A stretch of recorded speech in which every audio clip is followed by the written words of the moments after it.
Joining me now is Naftali Bennett, the former Prime Minister of Israel. Mr. Prime Minister, thank you so much for joining me. I really appreciate it. Thank you. I want to get your reaction. Of course, President Biden delivered his State of the Union address last night. He did address the war. Let me have you listen to a little bit of what he said and get your reaction on the other side.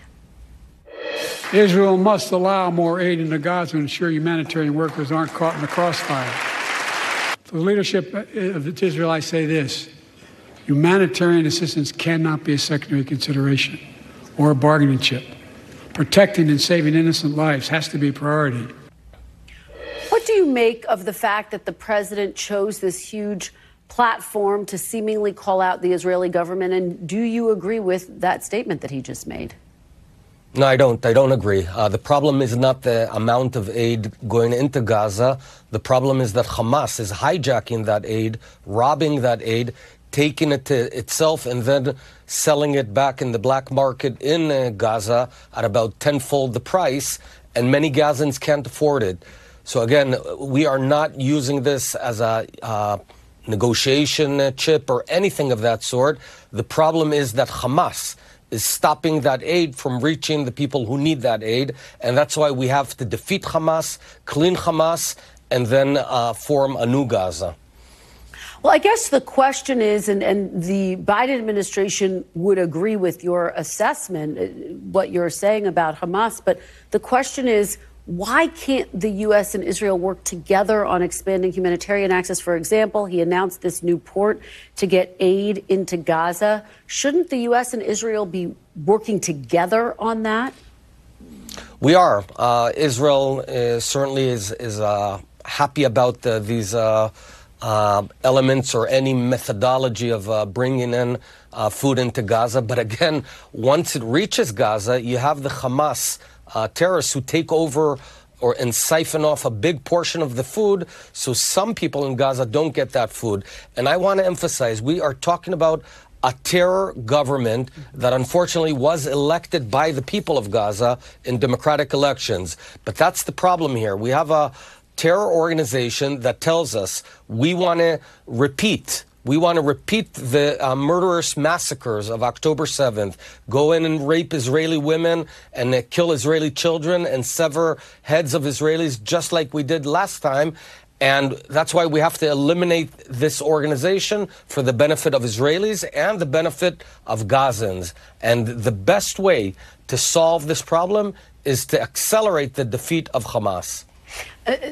Do you, though, I mean, given the scale of the humanitarian crisis that is unfolding inside Gaza, and I understand what you're saying about defeating Hamas, but does the Israeli government bear some responsibility for that and for the death toll that is mounting? And is there not more that the Israeli government can do to prevent the death toll from rising?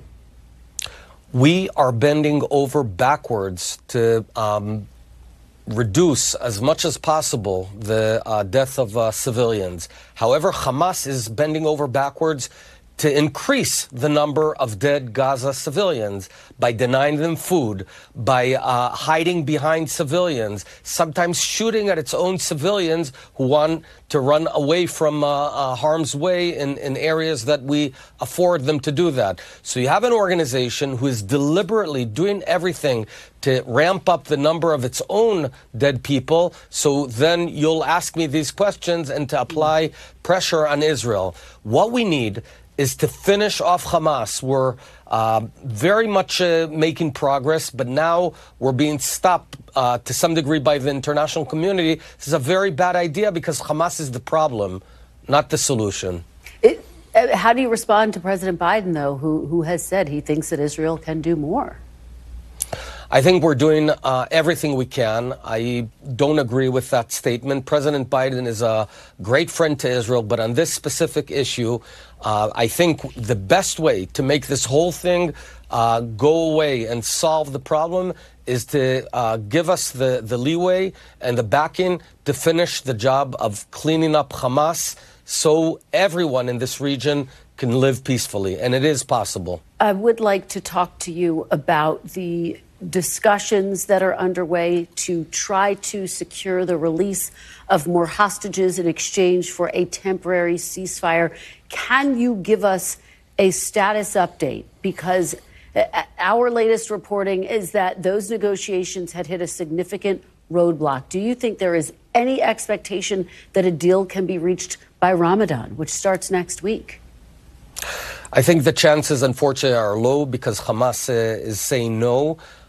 We had agreed on a program which would indeed release some of the hostages in return for a temporary ceasefire for a few weeks. America and the international community endorsed this plan, and Hamas is saying no.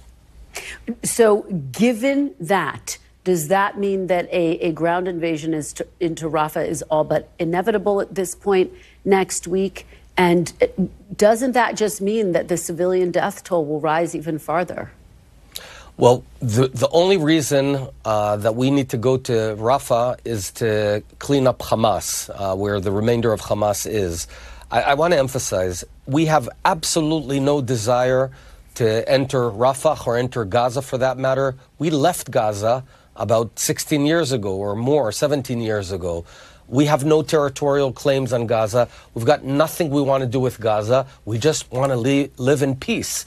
It's Hamas that attacked us from the very Gaza that we handed the Palestinians, and they say explicitly we're going to do it again and again and again.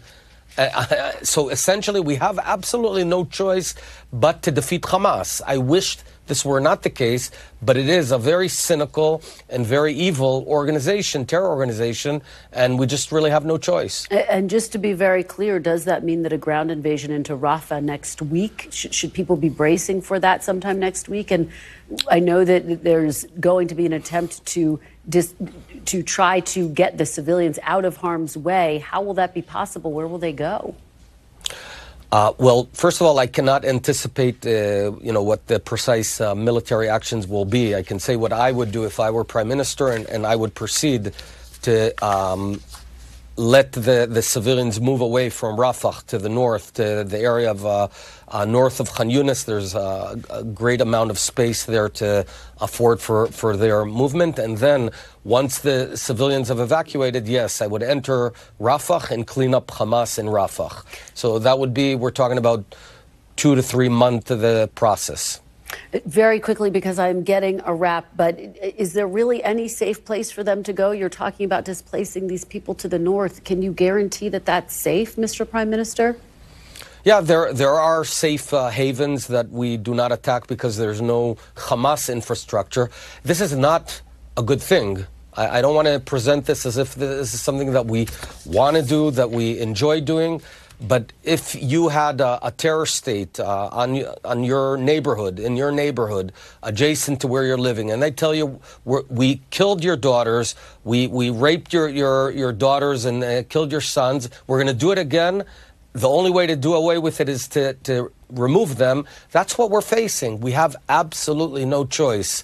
So, yes, that's what I would do. All right. Prime Minister Naftali Bennett, thank you so much for your time. We really appreciate it. Thank you for having me here.